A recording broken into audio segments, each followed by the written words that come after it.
आज ही लगभग 12 साढ़े 12 पता चला कि इंडियन नेशनल लोकदल पार्टी के संस्थापक चौधरी ओम प्रकाश चौटाला जी का निधन हो गया। यह दुखद समाचार सुनकर मुझे गहरा आघात लगा, और आघात लगे भी क्यों ना, क्योंकि उन जैसा महान व्यक्तित्व इस धरती पर होने वाला नहीं है। वो एक कड़ी मेहनत करने वाले, निष्ठावान, पार्टी को समर्पित और काम में सबसे आगे रहने वाले और अपनी धुन के पक्के थे और जिन्होंने एक बार जो बात ठान ली उसे पूरा कर कर ही छोड़ा। विशेष रूप से वो एक इतने बड़े संगठन करता थे कि उन्होंने अपनी बात के ऊपर उन्होंने इतना बड़ा इंडियन नेशनल लोकदल पार्टी का एक संगठन खड़ा कर लिया कि जो भारत के किसी भी राज्य में नहीं है, और उस संगठन के बल पर उन्होंने सत्ता हासिल की और सत्ता में रहते हुए उन्होंने अनेक कल्याणकारी योजनाओं को अमली जामा पहनाया।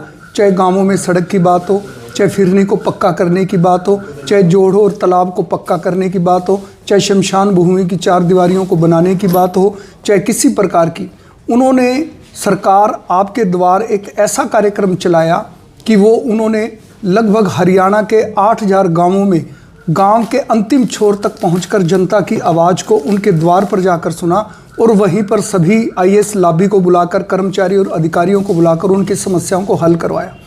वो वास्तव में जनता में इतने लोकप्रिय थे कि जब भी कोई चौटाला साहब की झलक देखते थे तो दूर से ही, चाहे वो महिलाएं हों और चाहे वो बच्चे हों और चाहे वो कोई पुरुष हो, तो दूर से ही पहचान जाते थे कि वो चौटाला साहब जा रहे हैं। उनकी एक अलग पहचान थी, एक अलग व्यक्तित्व था। वो महान एक ऐसी प्रतिभा के धनी थे जिन्होंने अपने बलबूते पर पार्टी को सत्ता में लाने का काम किया। बेशक चौटाला साहब आज हमारे बीच नहीं रहे, लेकिन उनकी प्रेरणाएं, उनके जो जीवन से हमें काफ़ी कुछ सीखने को मिलेगा, और उसी सीख के आधार पर, क्योंकि चौधरी देवीलाल ने जिस प्रकार लोक लाज से चलता है, इस प्रकार के नारे दिए, उन्होंने इस नारों को आगे बढ़ाया। वो वास्तव में जो कार्यकर्ताओं की नब्ज को पहचानते थे और कार्यकर्ताओं के दुखड़े वो बड़े नज़दीक से सुनते थे और उनकी समस्याओं को तुरंत हल कर देते थे। उन्होंने हमेशा इस बात पर जोर दिया कि अधिक से अधिक सदस्य बनाओ और गांव में, खेत खलिहान में जाकर आम जनता से मिलो। और उनका एक विचार था कि आप सभी कार्यकर्ता जनता के बीच में रहकर जनता की बात को सुने, उनकी समस्याओं को जानें और अधिकारियों से मिलकर उन समस्याओं को हल करवाएं। और इसी बात को लेकर इंडियन नेशनल लोकदल पार्टी के कार्यकर्ता निर्भीक होकर जनता की सेवा करने में लगातार जुटे हुए हैं। आज बहुत दुख की बात है, बहुत दुख से कहना पड़ रहा है कि चौधरी ओम प्रकाश चौटाला जी हमारे बीच में नहीं रहे। वो वास्तव में एक बड़े अच्छे व्यक्तित्व के धनी थे, जिनमें दृढ़ निश्चय था, अपनी पार्टी के पूरी तरह समर्पण था। चौधरी देवीलाल से और चौधरी ओम प्रकाश चौटाला तक बेशक पंजाब के मुख्यमंत्री स्वर्गीय प्रकाश सिंह बादल के परिवार से भी उनके अच्छे संबंध रहे, और दोनों ही में एक समानता थी कि वे किसानों के हित के लिए लड़ाई हमेशा लड़ते रहे। SYL के मुद्दे को चौधरी ओम प्रकाश चौटाला ने अपने सत्ता के दौरान उनको सुप्रीम कोर्ट से उस चीज़ को मंजूरी दिलवाई। वो अलग बात है कि सत्ता में जाने के बाद की सरकारों ने इस पर ध्यान नहीं दिया, लेकिन उनका एक ही मत था कि किसान के खेत को पानी चाहिए, हर हाथ को काम चाहिए, और उन्होंने सुप्रीम कोर्ट में जाकर सतलुज यमुना लिंक नहर की लड़ाई, एक लंबी लड़ाई लड़ी, और उस लड़ाई में वो कामयाब भी हुए। मैं पुनः अपनी ओर से, पार्टी की ओर से चौधरी ओम प्रकाश चौटाला जी को अश्रुपूर्ण नेत्रों से श्रद्धासुमन अर्पित करता हूं और ईश्वर से प्रार्थना करता हूं कि ईश्वर उन्हें अपने चरणों में स्थान दे। महावीर जी, किसी के लिए जब ओम प्रकाश जी स्टैंड लेते थे चौटाला साहब, तो किस तरह स्टैंड लेते थे? मतलब कहा जाता था जो ठन गए तो वो ठन गए।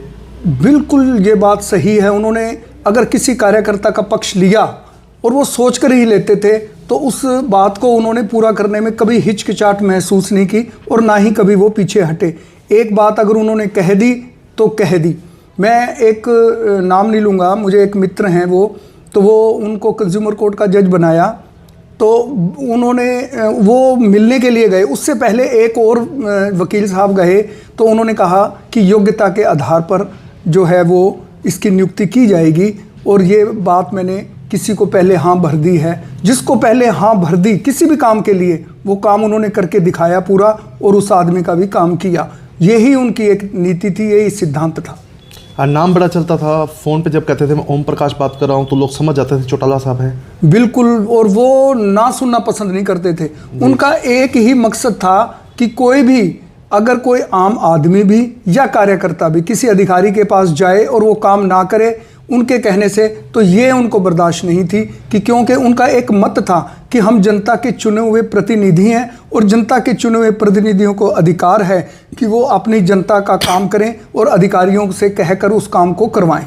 आवाज़ में बड़ी कड़कड़ाहट रहती थी। बिल्कुल, आवाज़ में उनकी कड़कड़ाहट, ये इसके लिए तो वो जाने जाते थे, और बिल्कुल कड़क कर बात करते थे, और कड़क ही आवाज़ होती थी, इसमें कोई दो राय नहीं। ऐसा कोई किस्सा बताना चाहेंगे हमारे दर्शकों को जो चौटाला साहब के प्रति और ज़्यादा लोगों को जोड़े? चौटाला साहब ने जब, वो अक्सर पैदल ही, मैं मंडी में रहता हूं, तो मंडी में मैंने उनको काफ़ी बार पैदल विचरण करते हुए देखा है, अपने कार्यकर्ताओं के साथ बात करते हुए, घुलते मिलते हुए, उनके हर दुख दर्द में शामिल होते हुए। मैं काफ़ी पुराना जुड़ा हुआ हूं, और 1900 लगभग 73-74 से मैं जानता हूं। और इमरजेंसी के दौरान जिस प्रकार उनके साथ जाति की और उनको जेल में डाल दिया, तत्कालीन जो हमारी प्रधानमंत्री श्रीमती इंदिरा गांधी ने जब देश के अंदर 25 जून 1975 को आपातकालीन की घोषणा की, तब सभी राजनीतिज्ञों को जेलों में डाल दिया गया, और उनको भी उनके साथ ही पकड़कर जेल में डालकर उनसे अमानवीय जो है यातनाएं उनको दी गई। वो मुझे बड़ा अच्छी तरह याद है।